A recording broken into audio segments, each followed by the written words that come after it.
흐아아앙.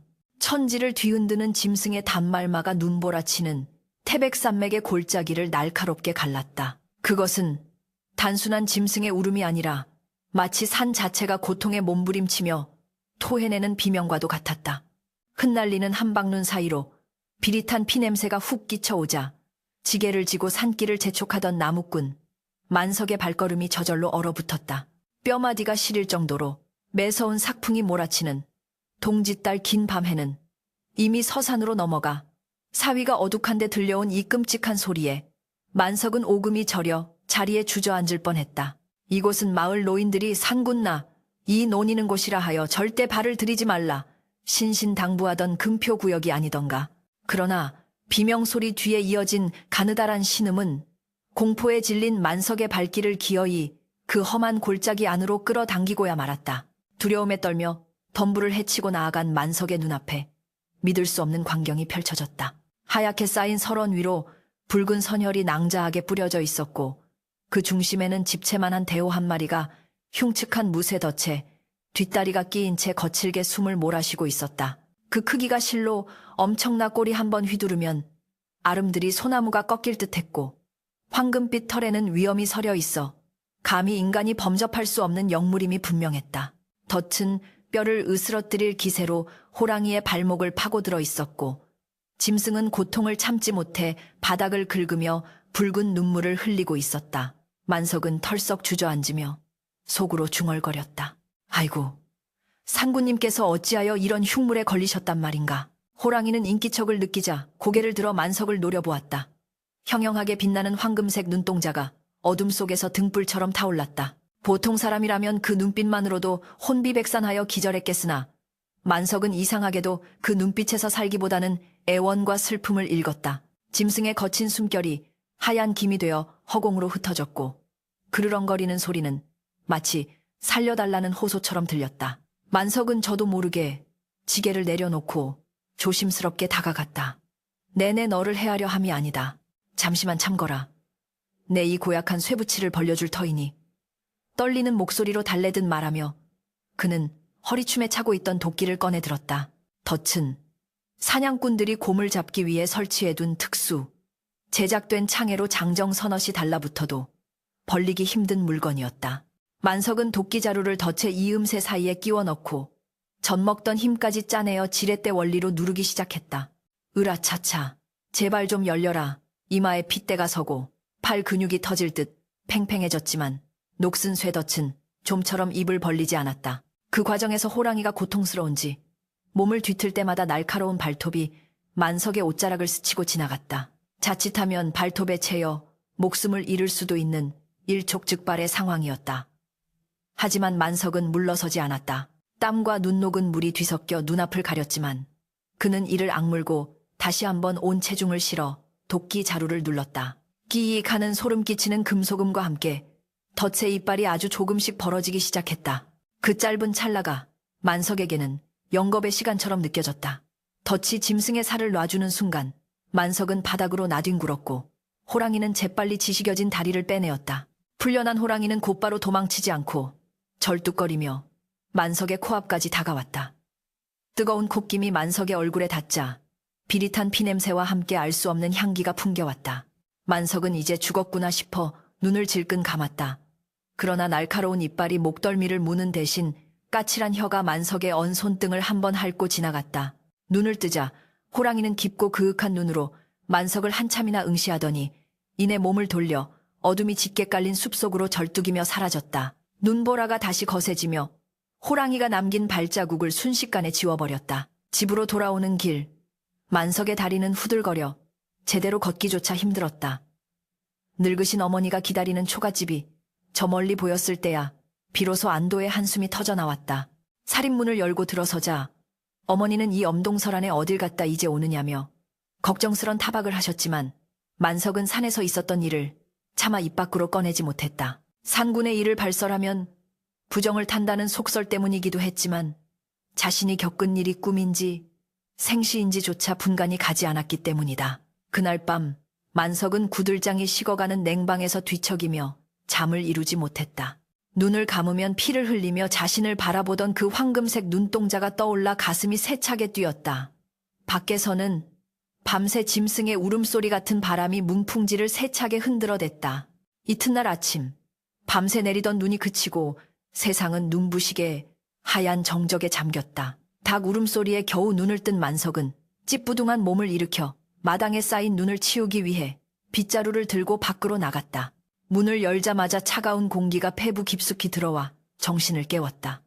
그런데 마당 한가운데 어제는 보지 못했던 기이한 형체가 눈 속에 파묻혀 있었다. 처음에는 누군가 버리고 간 짐보따리인가 싶어 다가가던 만석은 쏘스라치게 놀라 뒷걸음질 쳤다.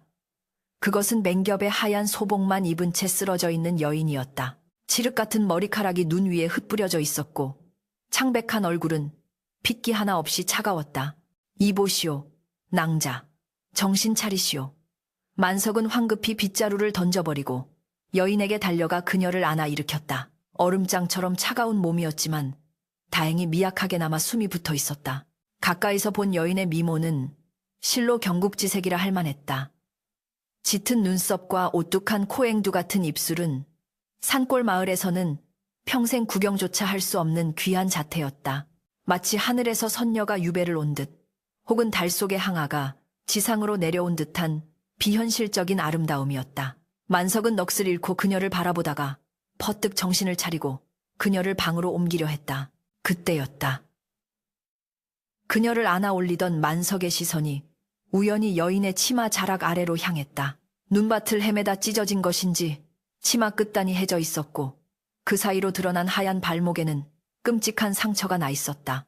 붉은 피가 배어나오는 그 상처는 날카로운 쇠붙이에 깊게 패인 자국이었다. 만석의 등골로 서늘한 소름이 쫙 끼쳤다.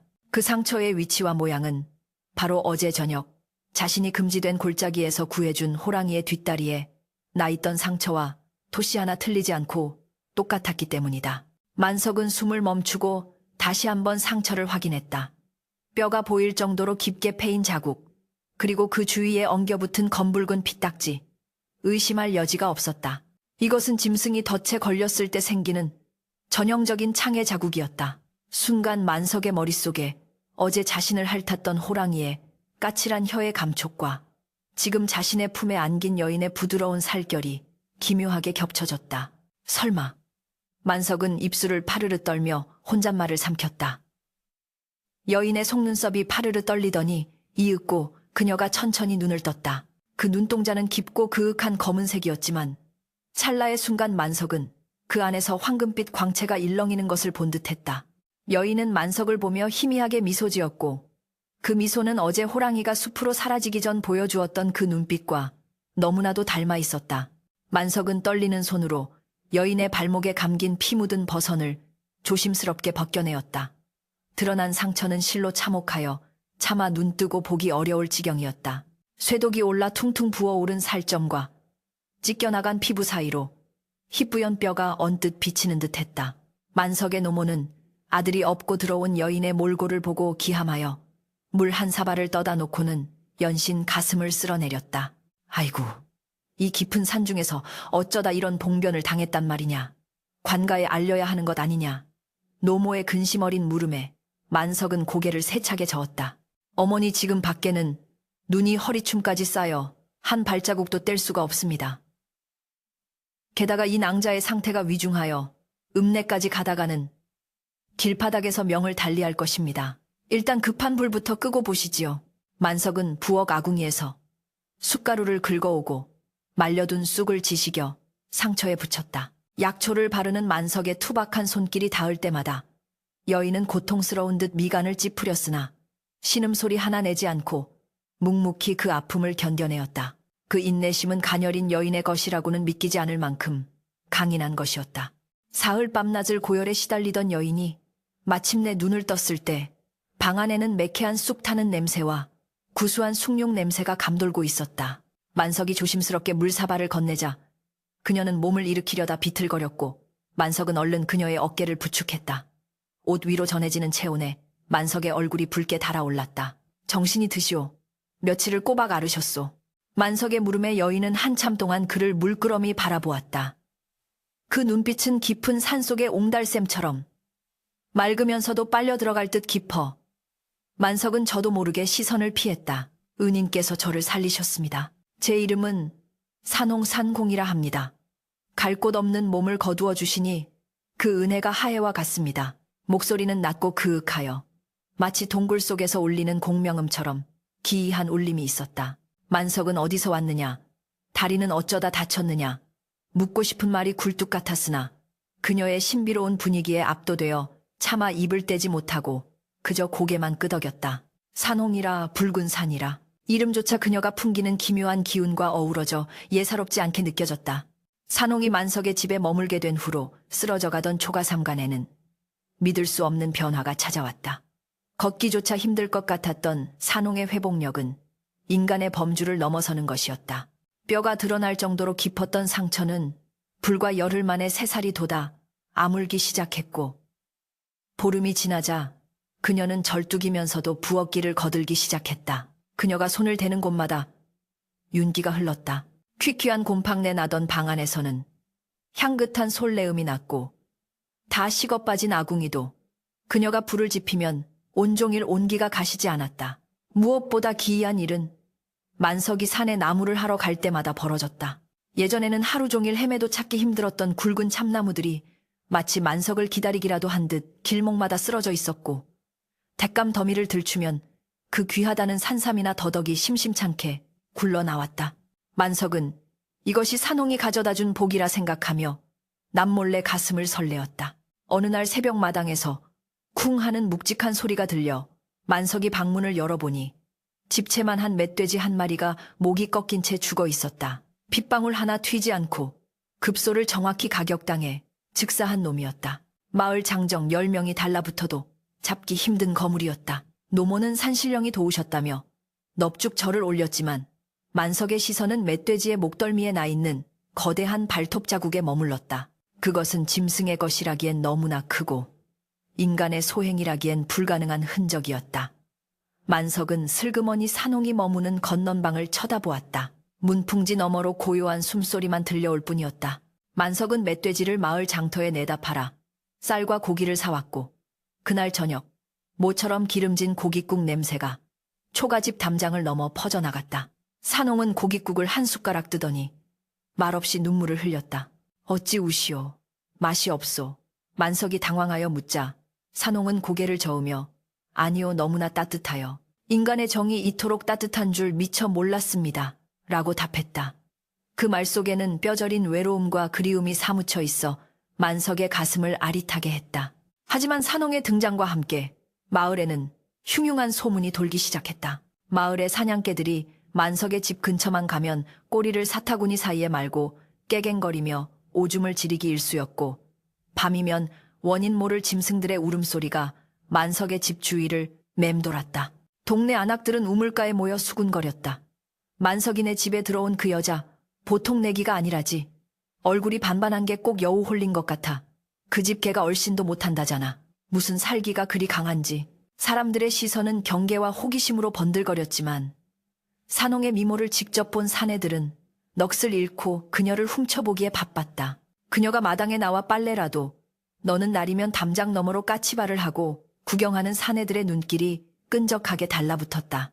만석은 그런 시선들이 불쾌하여 산홍에게 함부로 밖에 나오지 말라 일렀지만 그녀의 타고난 광채는 누더기 옷으로도 가릴 수 없는 것이었다. 이 소문은 읍내 장터의 주막을 거쳐 마침내 마을 유지 최 부자의 귀에까지 들어가고 말았다. 최 부자는 이 일대에서 소작농들의 고열을 짜내어 부를 축적한 탐욕스러운 자로, 특히 호피 호랑이 가죽 수집에 광적인 집착을 보이는 위인이었다. 그는 지난 동짓달 태백산맥 골짜기에 거금을 들여 특수 제작한 덫을 놓았으나 잡혔어야 할 호랑이는 온데간데 없고 덫만 망가진 채 발견되어 화가 머리끝까지 나 있는 상태였다. 뭐라? 만석이 놈 집에 천하일색이 굴러들어왔다고? 최 부자는 기름진 닭다리를 뜯으며 하인 마름에게 물었다. 마름은 비굴하게 웃으며 맞장구를 쳤다. 그렇습죠. 나으리. 그 미색이 어찌나 뛰어난지 선녀가 하강했다는 소문이 자자합니다. 게다가 그 집구석에 멧돼지가 제 발로 죽어 자빠지고 산삼이 굴러들어온다는 둥 괴소문이 끊이질 않습니다요. 최 부자의 뱀 같은 눈이 번뜩였다. 그는 단순히 여색을 밝히는 호색한 일뿐만 아니라 동물적인 감각으로 돈 냄새를 맡는데 탁월한 재주가 있었다. 가난뱅이 나무꾼 집에 갑자기 미인이 들어오고 횡재수가 터졌다는 것은 필시 예사로운 일이 아니었다. 게다가 자신이 놓친 호랑이가 사라진 시점과 여자가 나타난 시점이 묘하게 맞아떨어지지 않는가. 만석이 그놈 평생 계집손 한번 못 잡아본 숙맥 아니더냐. 그런 놈에게 미인이라. 최 부자는 쩝쩝 입맛을 다시며 술잔을 비웠다. 그의 머릿속에서는 이미 음흉한 계략이 윤리를 틀기 시작했다. 놓친 호랑이에 대한 분풀이와 새로운 먹잇감에 대한 호기심이 뒤섞여 비릿한 욕망으로 피어올랐다. 그는 마름에게 은밀히 지시를 내렸다. 당장 가서 만석이 놈을 불러오너라. 내 그 계집 얼굴을 직접 봐야겠다. 그리고 사냥꾼들을 풀어 그 집 주변을 샅샅이 뒤지게 해라. 털오락이 하나라도 수상한 게 나오면 즉시 보고하라고 해. 한편 만석은 깊어가는 밤 잠들지 못하고 마루에 나와 앉아 있었다. 방 안에서는 어머니와 산홍의 고른 숨소리가 들려왔다. 하늘에는 차가운 달이 시리도록 밝게 빛나고 있었다. 만석은 자신이 지금 위험한 줄타기를 하고 있음을 본능적으로 느끼고 있었다. 산홍이 평범한 여인이 아니라는 것, 그녀가 자신이 구해준 그 호랑이일지도 모른다는 의심은 날이 갈수록 확신으로 변해가고 있었다. 하지만 만석은 그 사실이 두렵기보다는 그녀가 언제든 훌쩍 떠나버릴까봐, 혹은 누군가 그녀를 해코지할까봐 그것이 더 두려웠다. 짐승이면 어떠하고 요물이면 어떠한가. 이토록 따뜻한 밥을 지어주고 늙은 노모의 등을 긁어주며 자신을 보며 수줍게 웃어주는 이 여인을 만석은 이미 연모하고 있었다. 그러나 평화로운 시간은 폭풍 전의 고요와 같았으니 저 멀리 어둠 속에서 최부자의 하수인들이 횃불을 들고 다가오는 줄은 꿈에도 모른 채 만석은 달을 보며 산홍의 안위만을 빌고 또 빌었다. 갑자기 방문이 드르륵 열리며 산홍이 밖으로 나왔다. 하얀 소복 차림의 그녀는 달빛을 받아 눈이 부시게 아름다웠다. 그녀는 만석의 곁에 조용히 앉으며 밤하늘을 올려다보았다. 날이 잠이 오지 않으십니까? 만석은 화들짝 놀라 몸을 바로 세웠다. 아니요. 달이 하도 밝아서. 산홍은 쓸쓸한 미소를 지으며 말했다. 저 달이 차오르면 저는 떠나야 할지도 모릅니다. 만석의 가슴이 철렁 내려앉았다. 그게 무슨 말이오? 떠나다니 갈 곳도 없다지 않았소? 만석이 다급하게 묻자 산홍은 만석의 투박한 손을 자신의 고운 두 손으로 감싸 쥐었다. 그녀의 손은 뜨거울 정도로 따뜻했다. 인연이란 바람과 같아서 머물고 싶다고 머물 수 있는 것이 아닙니다. 허나 나리께서 보여주신 그 마음만은 영원히 잊지 않겠습니다. 그 순간 살인문 밖에서 웅성거리는 소리와 함께 거친 고함 소리가 정적을 깼다. 이리 오너라. 만석이 이놈 안에 있느냐? 최 부자의 마름이 이끄는 패거리가 들이닥친 것이었다. 산홍의 눈동자가 순식간에 세로로 찢어지며 황금빛으로 번뜩이다가 만석이 돌아보자 다시 평온한 검은 눈동자로 돌아왔다. 그녀의 소나귀에 들어간 힘이 바위처럼 단단하게 느껴졌다. 무슨 행패인가. 야심한 시각에 남의 집 살인문을 부수다니. 만석이 횃불을 든 장정들 앞을 가로막으며 호통을 쳤으나 목소리는 가늘게 떨리고 있었다. 마당에 들이닥친 것은 최 부자의 사병이나 다름없는 왈패들과 마름 칠성이었다. 칠성은 썩은 미소를 흘리며 만석의 멱살을 잡고 흔들었다. 행패라니 이놈이 은혜를 원수로 갚는구나. 우리 대감마님께서 친히 너를 부르시는데 감히 문전박대를 해. 칠성의 뒤로 험상맺은 장정들이 몽둥이를 툭툭 치며 위협적인 분위기를 조성했다. 그때 방문이 활짝 열리며 산홍이 마루로 나섰다. 하얀 소복 위로 쏟아지는 달빛이 그녀의 창백한 얼굴을 비추자 소란스럽던 마당이 일순간 찬물을 끼얹은 듯 조용해졌다. 왈패들은 입을 떡 벌리고 그녀의 미색에 압도되어 숨소리조차 내지 못했다. 그것은 단순한 아름다움을 넘어선 사람의 혼을 쏙 빼놓는 기이한 마력이었다. 칠성이 침을 꿀꺽 삼키며 넋을 잃고 산홍을 바라보다가 음흉한 눈빛을 번들거리며 다가가려 했다. 허소문이 헛것이 아니었구만. 이런 궁상맞은 초가에 천하일색이 숨어 있었다니. 그가 더러운 손을 뻗어 산홍의 손목을 낚아채려던 순간이었다. 산홍이 고개를 들어 칠성을 정면으로 응시했다. 그 눈빛은 차갑다 못해 서늘하여 마치 깊은 산속에서 마주친 맹수의 그것과 같았다. 칠성은 본능적인 공포에 휩싸여 흠칫하며 뒷걸음질 쳤다. 희익 자신도 모르게 비명이 터져나왔다. 여인의 눈동자 깊은 곳에서 황금빛 불꽃이 일렁이는 것을 본 것만 같았다. 등골이 오싹해진 칠성은 서둘러 만석에게 화살을 돌렸다. 에이, 재수없는 놈. 잔말 말고 따라오너라. 대감마님께서 기다리신다. 장정들이 만석을 포승줄로 결박하여 거칠게 끌고 나갔다. 산홍이 나서려 했으나 만석이 고개를 저으며 눈짓으로 말렸다. 어머니를 부탁하오. 내 금방 다녀오리다. 만석이 끌려간 곳은 고래등 같은 기와집이 즐비한 최부자의 저택이었다. 안사랑방에는 최고급 비단 보료 위에 최부자가 비스듬히 누워 장죽을 빨고 있었다. 방 안에는 기름진 고기 냄새와 매캐한 담배 연기, 그리고 값비싼 향 냄새가 뒤섞여 머리가 어질어질할 지경이었다. 무릎이 꿇린 채 마당에 내동댕이 쳐진 만석을 내려다보며 최부자가 입을 열었다. 네, 이놈 만석아. 네가 지은 죄를 네가 알렸다. 최부자의 목소리는 느릿하지만 뱀처럼 끈적했다. 만석은 억울함에 고개를 들었다. 소인은 죄를 지은 적이 없습니다. 꼬박꼬박 소장료를 바쳤고 딴 마음을 품은 적도 없습니다. 최부자는 콧방귀를 뀌며 곰방대를 탁탁 털었다. 소장료 흥 그까짓 쌀 몇 섬이 문제더냐. 내 말은 산군 덧 이야기다. 지난 동짓달 내 금강산 포수에게 거금을 주고 주문한 무쇠덫이 망가진 채 발견되었다. 덫 주변에는 내 놈의 도끼 자국이 선명하더구나. 관아에 고발하면 너는 국유림을 침범하고 사유재산을 파손한 죄로 곤장 100대는 좋게 맞을 것이다. 만석의 얼굴이 하얗게 질렸다. 최 부자는 그 반응을 즐기며 말을 이었다. 허나 내가 워낙 인심이 후하지 않느냐. 내 너에게 살 길을 열어주마. 내 집에 들어왔다는 그 계집 산홍이라 했던가. 그 아이를 내 첩실로 들여보내라. 그러면 덧값은 물론이요. 네가 평생 갚아도 못 갚을 빚까지 모두 탕감해주마. 그것은 제안이 아니라 협박이었다.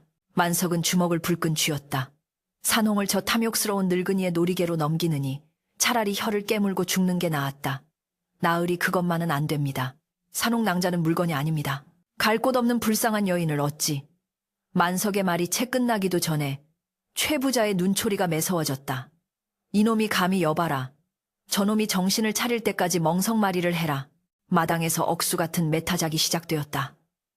몽둥이가 등짝을 후려칠 때마다 만석의 입에서 억눌린 신음이 터져나왔다. 살점이 터지고 피가 튀었지만 만석은 끝내 산홍을 내놓겠다는 말을 하지 않았다. 그가 고통 속에서 떠올린 것은 산홍의 맑은 눈망울과 따뜻한 손길뿐이었다. 자신이 구해준 그 생명, 그리고 자신을 구원해준 그 여인을 배신할 수는 없었다. 만석이 기절할 듯 늘어지자 최 부자는 혀를 차며 손짓했다. 독한 놈, 오늘은 이만하고 돌려보내라. 내일 날이 밝는 대로 관아에 고발장을 넣을 테니 그리 알아라.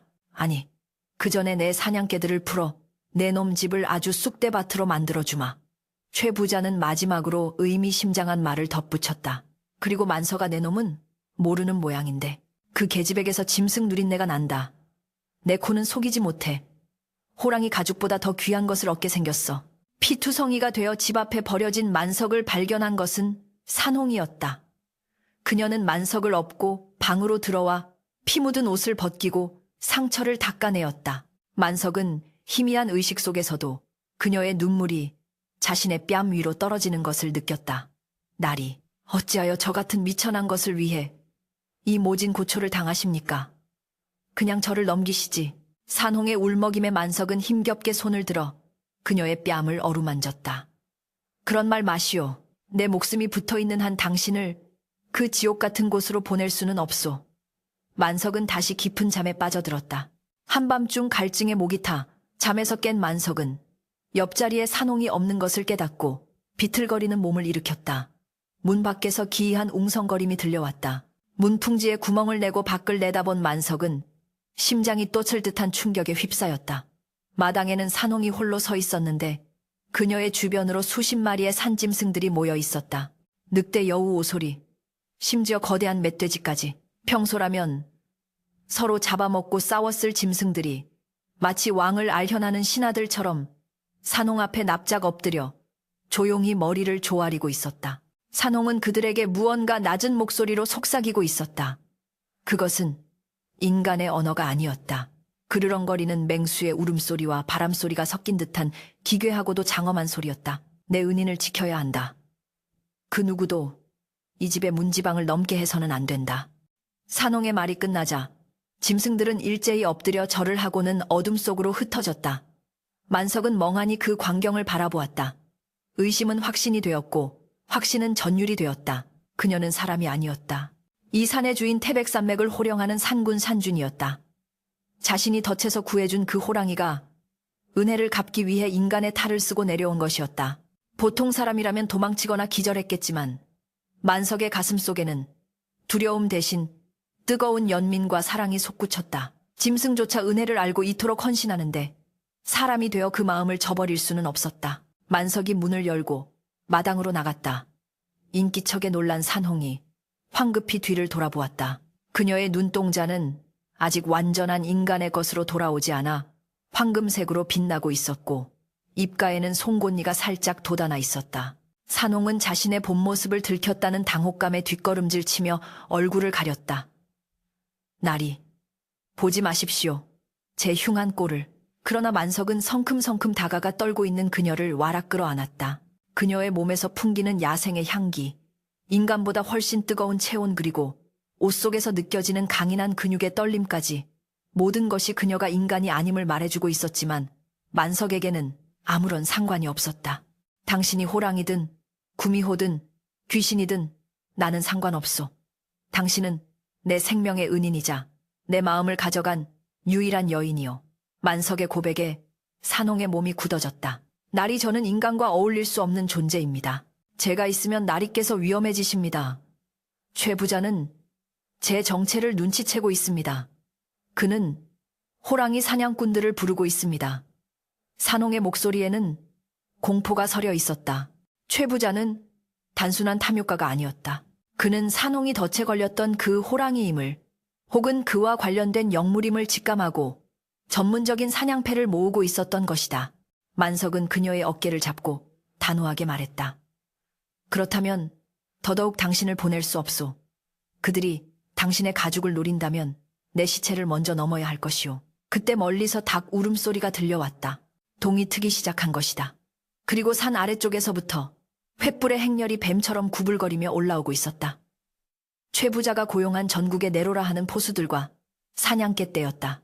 꽹과리 소리와 북소리가 요란하게 울려 퍼지며 산짐승들을 몰기 시작했다. 그것은 단순한 체포가 아니라 전쟁의 서막이었다. 산홍은 만석을 밀쳐내며 비장한 표정을 지었다. 안 됩니다. 이번에는 제가 나리를 지키겠습니다. 비록 천기를 어기고 영원히 짐승으로 돌아가는 한이 있더라도 그녀의 눈에서 황금빛 안광이 폭발하듯 뿜어져 나왔다. 최 부자의 사병들과 포수들이 만석의 집을 포위했다. 선두에 선 최 부자는 화승총을 든 포수들 뒤에 숨어 거만하게 소리쳤다. 만석아, 내 놈이 기어이 죽고 싶은 개로구나. 그 요물을 내놓지 않으면 집에 불을 지르겠다. 포수들이 화승총의 심지에 불을 붙였고 사냥개들이 미친 듯이 지저대기 시작했다. 만석은 도끼를 들고 마당 한가운데 섰고 그 뒤에는 산홍이 고개를 숙인 채 부들부들 떨고 있었다. 그녀의 등 뒤로 아지랑이 같은 기운이 피어오르며 그림자가 점점 거대해지고 있었다. 인간의 형상을 유지하려는 마지막 끈이 끊어지기 일보 직전이었다.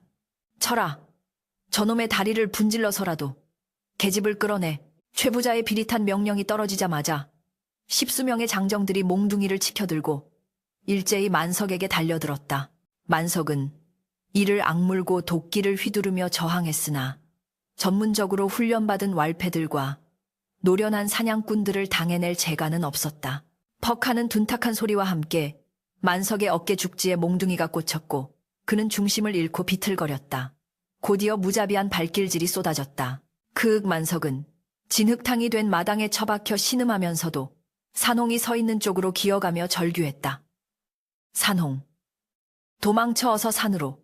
산으로 가. 그의 입에서 터져나온 붉은 선혈이 빗물과 뒤섞여 바닥을 적셨다. 최 부자는 낄낄거리며 그 참상을 즐기고 있었다. 어리석은 놈. 짐승 껍데기 하나 때문에 제 목숨을 버리다니. 여봐라. 포수들은 총구를 겨누고 있거라. 저 계집이 허튼 수작을 부리면 다리를 쏴버려 화승총의 심지에 붙은 불똥이 어둠 속에서 붉은 뱀의 눈처럼 번뜩였다. 사냥개들은 컹컹 짖어대며 금방이라도 산홍의 목덜미를 물어뜯을 듯이 으르렁거렸다. 만석이 피투성이가 되어 바닥을 기는 모습을 지켜보던 산홍의 전신이 부들부들 떨리기 시작했다. 그녀의 하얀 소복이 빗물에 젖어 살결에 달라붙었고 꽉 쥔 주먹 사이로 붉은 피가 배어나왔다. 그만해라. 산홍의 입에서 흘러나온 목소리는 인간의 것이 아니었다. 그것은 땅속 깊은 곳에서 울려나오는 지진의 전조와도 같은 낮고 묵직한 진동이었다. 순간 밤하늘을 가로지르는 거대한 번개가 쾌광하고 내리꽂혔다. 칠흑 같은 어둠이 일순간 대낮처럼 환해지며 산홍의 그림자가 마당 전체를 집어삼킬 듯 거대하게 솟구쳤다. 놀란 사냥개들이 짖는 것을 멈추고 꼬리를 말며 뒷걸음질 쳤다. 영물인 개들은 본능적으로 감지한 것이다. 눈앞의 존재가 자신들이 감당할 수 있는 상대가 아님을. 최 부자가 당황하여 소리쳤다. 무슨 짓이냐, 쏴라. 당장 쏴. 포수들이 방아쇠를 당기려 했으나 그보다 산홍의 변화가 더 빨랐다. 우지끈하는 섬뜩한 소리와 함께 산홍의 고운 어깨가 부풀어 오르고 옷 같은 피부 위로 황금빛 털이 솟아올랐다. 인간의 옷가지가 견디지 못하고 갈기갈기 찢겨 나갔다. 빗줄기가 더욱 거세지며 횃불들을 하나둘씩 꺼트렸고 마침내 사위가 짙은 어둠에 잠기자 어둠 속에서 두 개의 거대한 등불이 켜졌다. 그것은 산홍의 눈, 아니 산군산준의 형형한 안광이었다.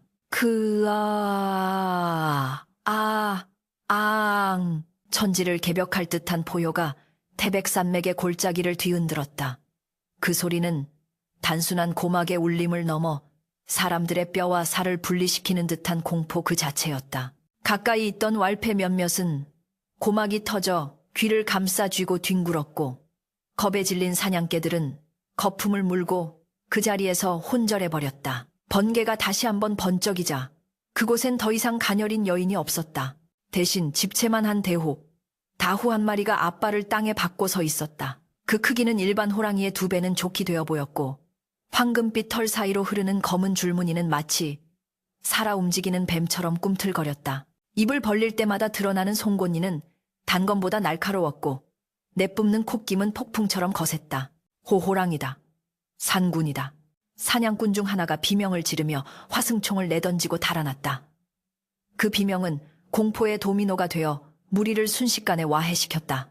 돈 몇 푼에 고용된 왈패들은 무기를 버리고 살려달라며 아우성쳤고 서로 먼저 도망치려다 뒤엉켜 넘어지고 밟히는 아수라장이 펼쳐졌다. 그러나 산군은 그들을 쫓지 않았다.